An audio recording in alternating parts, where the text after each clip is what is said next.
In this video, we're going to look at using the method of Lagrange multipliers to figure out a point or the point on the plane x plus 5y plus 5z equals 5 that is closest to the given point. So let's just call this point P, and 1, -1, and +4.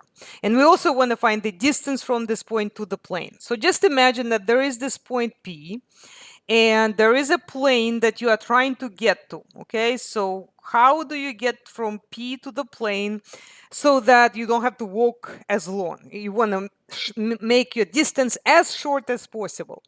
Okay, so what we're looking for is this point, other point, let's call it P prime, so that the distance from P to P prime is as small as possible. Which means that if you take another point, let's say take another point Q over here, the distance from P to Q will be larger no matter where that Q is. So this distance will be less than or equal to distance from P to Q. Now, I argue that instead of trying to minimize the distance, the point where the distance is going to be the smallest is also the point where the distance squared is going to be the smallest. Well, why is that? Because if I can just square both sides, right? And remember the distance is a positive number. So and square is a monotonic function, so that if a is less than b, then a squared is going to be less than b squared. But vice versa, I can take the square root over here, both sides, and because distances again are positive numbers, so if the distance squared, if we can find a point where the distance squared is minimized, it's going to be the same exact point when the distance itself is minimized.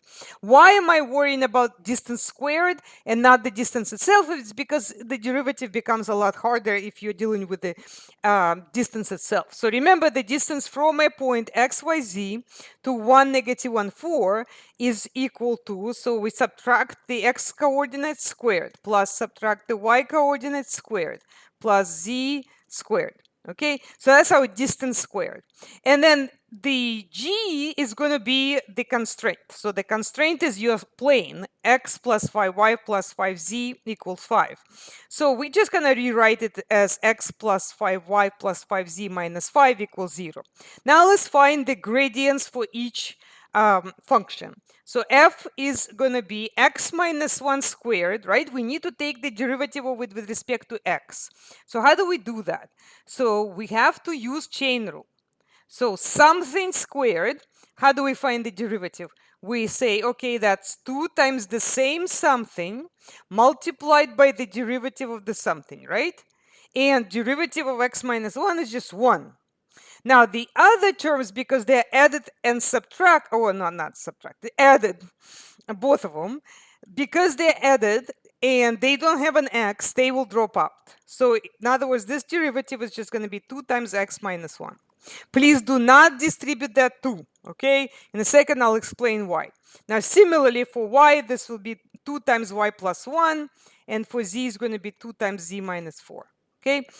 All right, so that's that. And again, remember, the other terms will just drop out because they don't have any variable, the variable with respect to which you are taking the derivative. Now let's do x plus 5y plus 5z. Again, derivative of x is 1. The other ones drop out because they are considered constants. And then this one is going to be 5, and this one is going to be 5. Okay, so the method of Lagrange multipliers says that the two gradients, gradient of f, should be proportionate to gradient of g. And you might have to worry about the lambdas, which is that constant, constant of proportionality, if gradient of g at some value of x or y or z could be 0, because you can't divide by 0. However, in this case, because gradient of g is just 155, what this expression means is just that we can just set up the proportion. So 2 times x minus 1 divided by 1 is going to be equal to 2 times y plus 1 divided by 5, and then this is 2 times z minus 4 divided by 5. Okay, so when you look at this proportion, this is why I told you not to get rid of 2, not to distribute it. You do not need to do that. That just adds it as degree of difficulty, because you can just divide the whole thing by 2 at each side, and the 2 will cancel. So the 2 cancels here, cancels here, cancels here. Okay, and that's just going to be a little bit easier to solve. So now what we do is we look at the first and the second proportion, which is going to allow us to express y in terms of x. So let's do that. So we cross multiply. So we're going to get 5x minus 5 equals y plus 1. Okay, so see how I don't have to worry about the 2's and making my life easy. So this is going to be 5x minus 6. So that expresses y in terms of x. Now we also want to express z in terms of x, right? So let's see. Why do we want to do that? Because we want everything in terms of x. Okay, and then we can use our constraint to solve for x. Okay, so let's go ahead and distribute also. So we're going to get 5x minus 5 equals z minus 4. And let's add 4 to both sides. So this will be 5x minus 1. Okay, so I just distributed everything, solved for z in terms of x and y in terms of x. What do I do next? I have to go back to the constraint. So constraint is the key. Remember, you always have to use it. So we're going to go back to the constraint, which is x plus 5y plus 5z equals 5. Okay, so let's substitute everything we just found. So 5y, this is going to be 25x minus 30, right? So I'm distributing the 5, and then this is going to be 5z. So that'll be 25z minus 5, and then the whole thing has to be equal to 5. Okay, so let's see if we can solve this. So this is 25, 25, that's 50 and 1. So 51x. On the other side, let's see what happens on the other side. So we're going to subtract minus 30 minus 5. That's negative 35, right? But we added to both sides. So actually going to be plus. So I think that's going to be 40. Hopefully I did not mess up anywhere. So negative 35, right?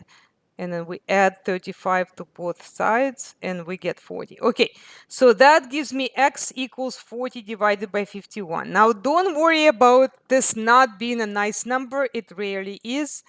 Okay, so then y is going to be 5 multiplied by 40 over 51 minus 6. So I'm just plugging this guy in for x in here. And then okay, I'm not putting it the right way. Okay, so that's going to be, so that's y. So this is y equals negative 106 over 51. Okay, let's do z. So plug that in. It's going to be even uglier. Okay, so that's going to be 149 over 51. So looks like that's my point. And let's see if that's right. So that's going to be the point where it's going to be the closest. And we've got 149 over 51. So I'm going to check that first. And that's correct. So the last step is to actually find the distance itself. So that's just finding the distance between 2 points. So I'll just open Desmos here on the side. So we just want to find the distance from this point we just found to the point 1, negative 1, 4. So remember again, we are subtracting the coordinates and squaring them and adding up the results. Plus 1, so square that. Okay, let's see if I can. Oh, it's not letting me make it larger. Okay, plus 149 over 51. We are subtracting 4. Squaring that. Okay, so whatever that is, we're going to have to take the square root, because here this is square distance and we need to find the distance itself. So when you take the square root, you can just write it like this. Okay, so that should be correct. Or you can actually write it as 11 divided by square root of 51, whatever, but it doesn't matter. I think that's